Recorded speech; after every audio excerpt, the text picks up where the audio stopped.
Mzee mdofu mwene kibakule ivaliamu na gamsudio ni mwene bisada byange bya mbagu byene lina bisada byene bisadalala byeganga omuso gachete kiganga kyange kiri awo munange ekisonga ayo biti bine biri muno biganga byene lina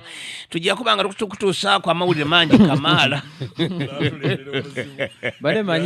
manyi ogeraga nti mulimu n'akapangalala akapangalala bunako kakangwe kalakani kazale irongo kaidukire obupanga buno butulimbalimba bugangalala ngate bujja kulya bunankanibire byene bidedeme aye bukambwe ino so sana mnange tuingire msudi na mawulire gaife ndiko na mnamuseko abawuliza banabasa twongera okubabuuzaako akaseera kano abantu mukulu mudofu ne mukulu mulwanyi bongedde okaagala akanyomero kano tutambule akanyomero kano ajire mukalulu abantu bongedde okaagala era mu bitundu ebyenjawulo gye tuyitira abantu bongedde okusiima baga nti muzeeyi mudofu ne Julius opposition ne mulwanyi we nyale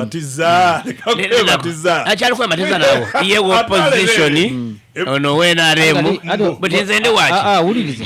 singa mbadde wabano waba mulwanyi nze bukyanga tandika kana akanyumiro guno muzindalo gwentulako wa machitofu singa ntula guli ogwa yero gari mona mpapula dewe wandikiza kutalidachi twenda kule bana wale wa mawulire genina mawulire gali yebugweri eyo Honorable Katuntu yayemerere mu bantu Abdulu waimwe yakabako sanda bimeka byakabako nga afufugaza abantu ayenda kufira kubufire yabaire mu bantu ya delegamo baine yabakobati muleta mutia ayinago yasembye ayinago yasimye ye gwayenda balonde yakadi muleta mutia omuntu owero diyu muna abansimbe ayo wero diyu gwali ko bawandira sadala banange akoze kinene ino mu bugweri okuliba kubi era nkubiriza abantu banga bebugweri muve ku bigambo ya Katuntu kubazira byakabakobera azira cyayiko no abantu ko yaderego omumpi aye ba omumpi kiyakola yasinga omugambo begana alete byebye omusada gobora wandira sadala agemye ku byobulamu ku ngudo ebintu bingi kamala mu bugweri abantu awo bibafuniye biyalinga abayire ku ebisana nebisana tasobola kulobingira abantu be so batabasubya muntu alikolera bugweri babayiza mwe byadoido ebyo bigambo oyo propaganda yalina kutambula Katuntu yetakoze akoze eki iwe mpaya kya Katuntu kyakoze agabye enkumbi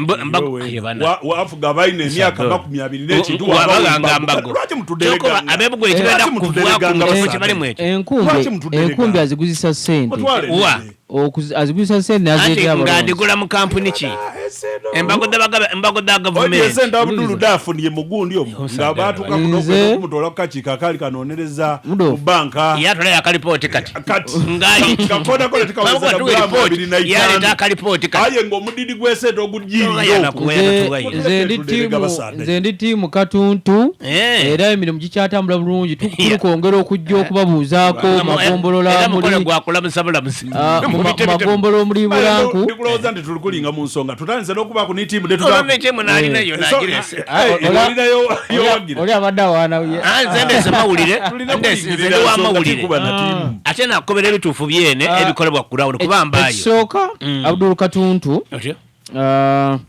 nze ng'omuntu nkoma kumusomako mawulire naye ate y'omu ku babaka ba parliament botosobola kuyisa mu maaso mu busoga atudde kakiiko akakosa emirimu agitambuza bulungi atudde ku kakiiko ak'ebyamateeka ensonga zitambuza bulungi ateeserezza abantu mu bugweri ne Uganda okutwaliza awamu wuliriza ati likumalayo aleese enkulaakulana mu kitundu kye agabye enkumbi omuntu alimisa enkumbi omuntu alimisa enkumbi n'afuna ekyokulya n'afuna emmere ey'okutundako n'ava mu kye bayita okukolera ekida kyonka bano ba mulwanyi tubeku serious wachembali okujja bugwere nga mulwanyi bwali kubuuza oluna kugundi obo mwaka gundi lwe nasemba okujja bugwere era nali mu kitundu gundi webalino uliriza ebugweri mbeerayo nnyo koba nti luna kugundi Abdul Katuntu alese n'ebitongole ebyenjawulo ebiyambye abantu Kiko muganda wange tujja kukinzi yakukobeera era buye na timu bera reka twekirize byole kubanga okulimba kabiri kwetina kukwamba abebugweri basirwino ebugweri kankukobere n'amasanzo obusanalaze katuntu ku kyalo kwaba gabaire gazira ata abaku aida kuno ekyo ndikwenda okubera kitufu enjira obugira donka dali nfu saddala omulimo gwakoze mu katuntu yebugweri side ne mpima mu parliament kubisana bere bayita sobola ona kujemira batagikoze kuwa bonna tubaagala kyekisooka tubenda ebyokusiiga ganebyo bonna tubaagala buli omwana oni ekaluluke sobola kwira musada mwino mbo erodi wandera saddala agenze akoze bino olwokubayagala kalulu embegano le yakolo muzike katuntu binabikoze okuddukirira abantu be so birebiriraga omuntu ali sasulwa omudidi gwesende no muntu ali kutola mu nsawo nani abaliru olali tola kudde bamugaye sasulwa omudidi ono yali tola mu yiye ndo mutandira mu studio letido jakulya aye tube kufeya tuyamba abana Uganda bana bugweri next week tafuniye mu member wa parliament wayo ebitanda bya government na yakobati bibiye yaba kule ye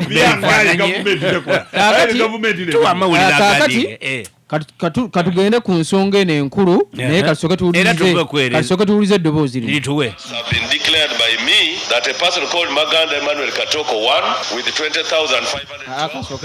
tonga irungi lyena